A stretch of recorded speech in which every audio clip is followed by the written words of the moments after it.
The nuclear debate. Last night I framed it as a national IQ test, and so far Anthony Albanese and his Labor team are failing it. Seriously. This mob are carrying on like a bunch of school kids, and actually that's unfair to the kids. They're carrying on like a bunch of people with IQs around room temperature, incapable of intelligent debate. Listen to this bloke. He happens to be the Prime Minister of a significant nation. I mean, this is just a fantasy. Instead of Snow White and the Seven Dwarves, this is Peter Dutton and the 7 nuclear reactors. Really? This is the response to the greatest economic challenge this nation faces? I mean, Labor claims to be fully committed to net zero by 2050, yet they have no credible plan to get there. No other nation is even trying to do it with renewables alone. And Labor knows we have an electricity price and supply crisis, yet they refuse to even consider the one dispatchable, reliable, proven, zero emissions energy source, nuclear. And they dismiss the idea like this. This is farcical, frankly, Kieran. This is economic catastrophe. An economic catastrophe? Isn't that what we're facing now? Pensioners who can't pay their power bills? Industries moving offshore? Labor's response is farcical, all right. I mean, have a look at these social media posts. This is from the New South Wales Labor Party showing a nuclear reactor on Sydney Harbour. And this from the inner city Labor, Greens and Teal types who'd never even let a wind turbine near their neighbourhoods. They demanded to know the sites for nuclear, but when they get them, they still push this nonsense. Now, Andrew Lee likes to call himself Dr. Lee, and he's the Assistant Treasurer of this nation, no less. Yet he's posted a three-eyed blinky bill in front of a nuclear plant, which only goes to prove you don't need a high IQ to claim a PhD. Victoria's Labor Premier Jacinta Allen calls nuclear energy toxic and talks about a renewable energy superpower. And if that doesn't make you question her IQ, then check out her social media post of three-eyed fish in Gippsland, just puerile anti-nuclear scare campaigning from a state premier, no less. Are you saying that our submariners are now going to have 3 eyes because they'll be on a nuclear-powered submarine? Honestly, Labor should be embarrassed, but no. We're not going to take lectures, Kieran. We're not going to take lectures from the coalition that are out there running scare campaigns about everything. Look, they like to talk about the climate crisis and saving the planet, these lefties, yet they're too obtuse to actually engage in a serious debate about the only proven baseload emissions-free energy source we have. Even though their Labor and left of centre colleagues in the UK, in France, in the US, right across Asia and Europe, in fact, have all been in on nuclear for decades.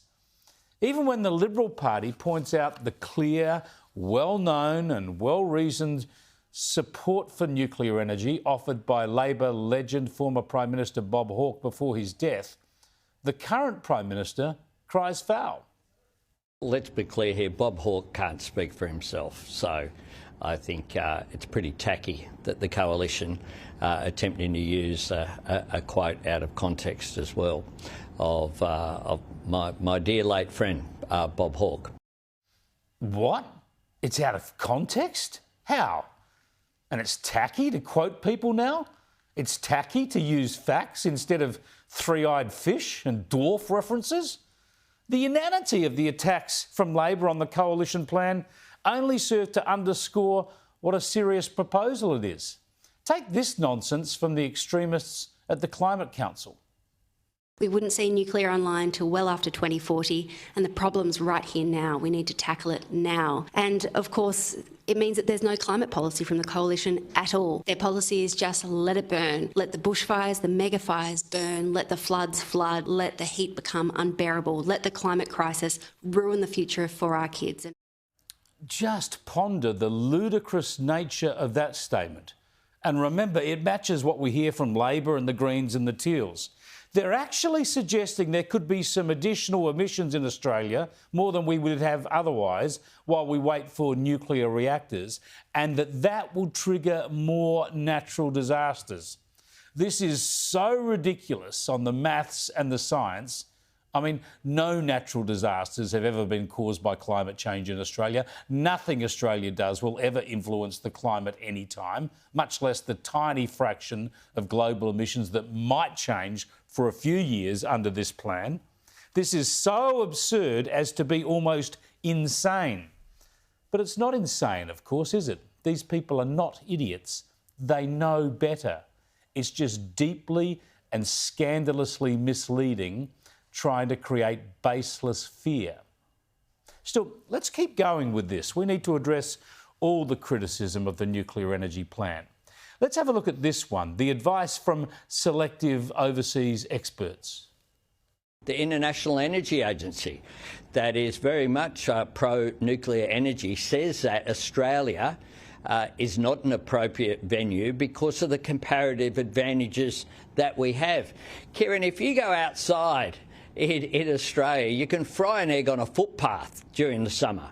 We have the best solar resources in the world.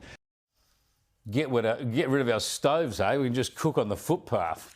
Now, yes, one IEA official did say that. And of course, he was just backing the current Labor government's plan. And why wouldn't the world want us to give all this a go, give this experiment a go? I mean, no one else is silly enough to try it. They might as well see how Australia goes with renewables alone, see how high our prices go and how bad our blackouts get. But let's look at the official word of the International Energy Agency when it comes to nuclear. For years, the IEA has said that net zero cannot be achieved without nuclear power. Nuclear power plays a significant role in a secure global pathway to net zero, it says. And this year, the IEA has said many countries are making nuclear power a critical part of their energy strategies as they look to safeguard energy security while reducing greenhouse gas emissions. It goes on to say we're going to see record levels of nuclear power around the world next year, even as some countries phase out nuclear power or retire plants early. Nuclear generation is forecast to grow, with plants improved in France, Japan restarting several plants, and new reactors starting up in China, India, Korea, and Europe. Yeah, the International Energy Agency's view on nuclear is unambiguous. And I love this next attack from Albo. This is the Little Australia approach, the self-loathing approach, telling us this country is not capable of building nuclear power plants. Now you would have us believe that a mob who'd struggle to assemble an IKEA flat pack are going to start from scratch and be able to develop a nuclear energy industry in Australia, even though they can't say what form the nuclear reactors will take. Really? The bogans here in Australia, we're not up to it? We're not up to this challenge? But hang on. Australia built its first nuclear reactor at Lucas Heights on Sydney's southern outskirts in the 1950s. Early in 1958, the Prime Minister, Mr. R.G. Menzies, officially opened the research establishment. This, you know, is a very historic occasion for Australia. Indeed, it's an historic occasion in the world. Yeah, that original research reactor was decommissioned nearly half a century later, and a new Opal reactor was installed, starting operations nearly 20 years ago in 2007. So for nearly 70 years, this reactor site has been doing crucial work safely. Opal, the best reactor of its type in the world, uses only low-enriched uranium to produce neutrons which are useful in analysing materials at the atomic and molecular level. A big part of Opal's role is to produce nuclear medicine for the accurate diagnosis and treatment of cancer and other diseases and injury. Molybdenum-99, produced by irradiating targets in the reactor pool, decays to technetium-99m. the most common radioisotope used in nuclear medicine. In 2016, Opal achieved a record 307 days of power over 12 months and achieved planned availability of almost 100%. Do Anthony Albanese and Labor really believe this country is not clever enough to go the next step? Do they really believe a modern, industrialised and prosperous economy can afford to go through the 21st century without a nuclear industry? Then there's the issue of cost.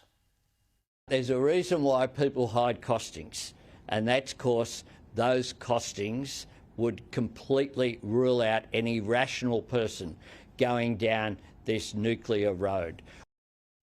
Now, cost is important, and the Coalition has said it will reveal its costings soon. But there are three important points to make here. First, even under the CSIRO's latest questionable costings, the most the Coalition plan could cost is about $100 billion, at the absolute most. And we've spent more than that already on the failed renewables transition. Second, reactors last at least 75 years, probably 100 years. So whatever they cost should be divided by about 3 when you compare it to renewable infrastructure, because that needs to be replaced at least every 25 years. And third, this is all a fraction of the cost of the renewable energy transition, which is likely to top $1,000 billion or $1 trillion. A total cost that Labor and the Greens and the Teals and most of their media barrackers never talk about, never question. So even on the cost argument, the renewables experiment loses. And that brings us to perhaps the most compelling case for nuclear. We know it works. It is proven technology. This is about giving us power that is affordable and is there when we need it. The renewables experiment will alienate tens of thousands of square kilometres of bushland, farmland and coastlines. It will cost an absolute mozza. It will continue to push prices up because all that investment has to be repaid. And then in the end, it won't even deliver power when we need it.